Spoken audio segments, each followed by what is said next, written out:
আসসালামু আলাইকুম। আশা করি সবাই ভালো আছেন। আলহামদুলিল্লাহ আমরা অনেক ভালো আছি। তো সবাই সবাইকে সাপোর্ট করবেন, সবাই সবার পাশে থাকবো আমরা, এটা হচ্ছে কথা। আর হচ্ছে আমি এখানে চুলার জলটা ধরিয়ে দিয়েছি, আমি এখানে নিয়ে নিয়েছি 5 মিশালি শাক। তো আজকে ঈদের মনে হয় পঞ্চম ষষ্ঠম দিন। তো এতদিন তো মাছ খেলাম, তো এখন থেকে শুরু করলাম আবার মাছ তরকারি রান্নার জন্য।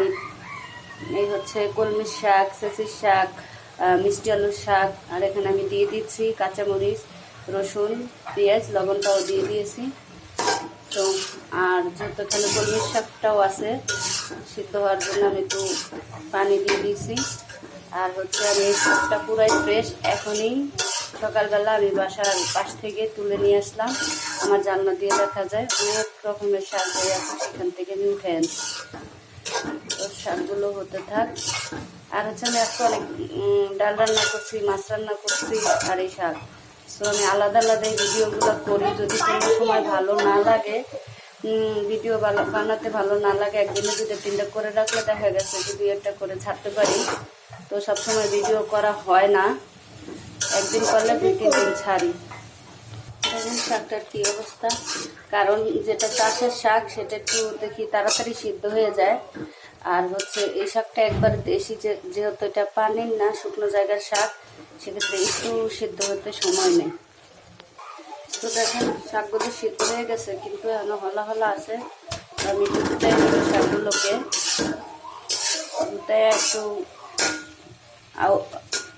নরম করে তারপরে বাগার করি। সো দেখেন শাকটা হয়ে গেছে, বাগার দিয়ে নেব, দিয়ে দিচ্ছি তেল। সো আমি এটা নতুন স্টাইল বলতে পারেন।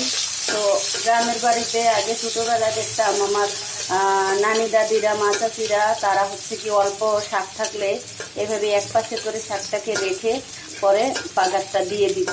তো আমিও সেই তাদেরকেই ফলো করে আজকে বাগারটা দিয়ে নিচ্ছি। কারণ এই শাকটা আবার তুলবো, সেই বাটিটা পরিষ্কার করতে হবে পরে আবার, সেই ক্ষেত্রে করলাম না এটা।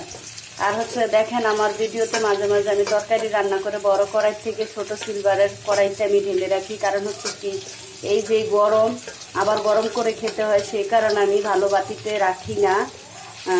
এবারই ওই রকম বাটিতে রাখি যাতে করে আমি গরম করে আবার ওইটাতেই গরম করতে পারি।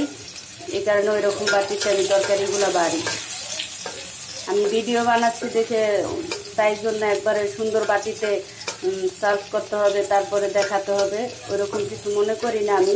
কারণ জানেনই তো একটা ভিডিও বানাতে কতটা সময় লাগে, তারপরে হচ্ছে ঘরের কাজকর্ম বুঝছি, অত সময় পাওয়া যায় না। তো যত শর্টকাটে কাজ করা যায় সেটাই ভালো। দেখেন আমার হয়ে গেছে বাজারটা, শাকগুলো দিয়ে দেওয়ার কি আছে, নেড়ে চেড়ে নিচ্ছি। দেখেন, তো যদি আমার এই আইডিয়াটা কারো ভালো লাগে করতে পারেন, খারাপ না। তো দেখেন আমার শাকটা হয়ে গেছে, অনেক শাকই লেগে লেগে গেছে, হয়ে গেছে। আমি উঠে নেব শাকটা। সো দেখেন আমি শাকটা উঠে নিয়েছি। কেমন হলো আমার ভিডিওটা? ভালো লাগলে আমার চ্যানেলটা সাবস্ক্রাইব করে আমার সাথে থাকবেন, আমার লাইক দিয়ে কমেন্ট করে জানাবেন, আর চেষ্টা করবেন ফুল ভিডিওটা দেখার জন্য। আল্লাহ হাফেজ।